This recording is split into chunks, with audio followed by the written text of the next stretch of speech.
আছে এবং সেটা সে গর্বময় বলছে লালন ক্যান্সার। আপনি স্মরণ না কেন এদেরকে? ঢাকা বিশ্ববিদ্যালয় কেন্দ্রীয় ছাত্র সংসদের উদ্যোগে ক্যাম্পাসের নিরাপত্তা বৃদ্ধির লক্ষ্যে মাদকাসক্ত, মানসিক সমস্যাযুক্ত অবৈধ দোকানপাট এবং ক্যাম্পাস এলাকার ফুটপাতে থাকা বহিরাগতদের সরিয়ে দিতে বিশেষ উচ্ছেদ অভিযান পরিচালনা করা হয়েছে। এই অভিযানের পর থেকেই বিষয়টি নিয়ে শিক্ষার্থীদের মধ্যে শুরু হয়েছে নানা আলোচনা ও বিতর্ক। সামাজিক যোগাযোগ মাধ্যমেও বিষয়টি ঘিরে চলছে তুমুল আলোচনা। কেউ এই উদ্যোগকে ক্যাম্পাসের পরিবেশ শুদ্ধ করার প্রয়োজনীয় পদক্ষেপ বলে সমর্থন জানাচ্ছেন, আবার কেউ এটিকে মানবিক মূল্যবোধ বিরোধী আচরণ বলে সমালোচনা করছেন। তবে এই উদ্যোগের তীব্র সমালোচনা করেন ডাকসুর পরাজিত ভিপি প্রার্থী ওমামা ফাতেমা। তিনি বলেন, ক্যাম্পাসে জীবন জীবিকার প্রয়োজনে টোকাই বা মাদকাসক্ত মানুষরাও থাকে। বিশ্ববিদ্যালয় কি শিক্ষার্থীরাই শুধু নাগরিকের মর্যাদা পাবে? ভবগুরুদের কোনো অধিকার নেই? এই ধরনের জমিদারি মানসিকতাই তো ফেসিবাদী আচরণ।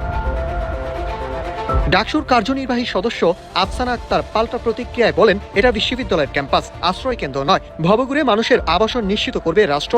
বামরা আসলে কি চায় নিজেরাই জানে না, নয়তো তাদের অবস্থান কেন বেশিরভাগ শিক্ষার্থীদের স্বার্থের বিপক্ষে যায়, এমন প্রশ্ন ছুড়ে দেন তিনি। বান্ডেল থাকলে প্রতি সেনমানিতে টাকা বাঁচবে। বিকাশ সেনমানি বান্ডেল কিনে জিতুন প্রতি লেনদেনে। এদিকে আবার ক্যাম্পাস এলাকায় বিশ্ববিদ্যালয় প্রশাসনের এই উদ্যোগকে সমর্থন জানিয়ে বিরোধিতাকারীদের উদ্দেশ্যে রোকেয়া হল সংসদের সাধারণ সম্পাদক সিনথিয়া মেহরিন বলেন, যারা এই শিক্ষার্থী কল্যাণমুখী কার্যক্রমের বিরোধিতা করছে তারা বিশ্ববিদ্যালয়ের শান্তি, নিরাপত্তা, নারী বান্ধব ক্যাম্পাস গঠনের অসহযোগিতা করছে।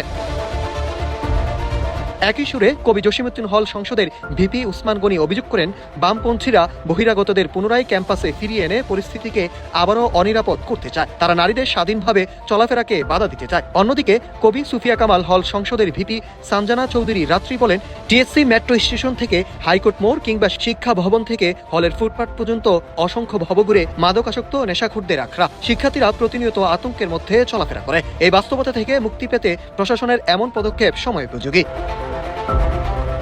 রোকেয়া হল সংসদের পক্ষ থেকে এক বিবৃতিতে বলা হয়, দীর্ঘদিন ধরে ক্যাম্পাসে বহিরাগত, ভবঘুরে ও মাদকাসক্তদের অবাধ বিচরণে নারী সহ শিক্ষার্থীরা অনিরাপদ বোধ করছেন। প্রশাসনের অভিযান শিক্ষার্থীদের জন্য নিরাপদ আবাসিক ও একাডেমিক পরিবেশ গঠনের সহায়ক হবে।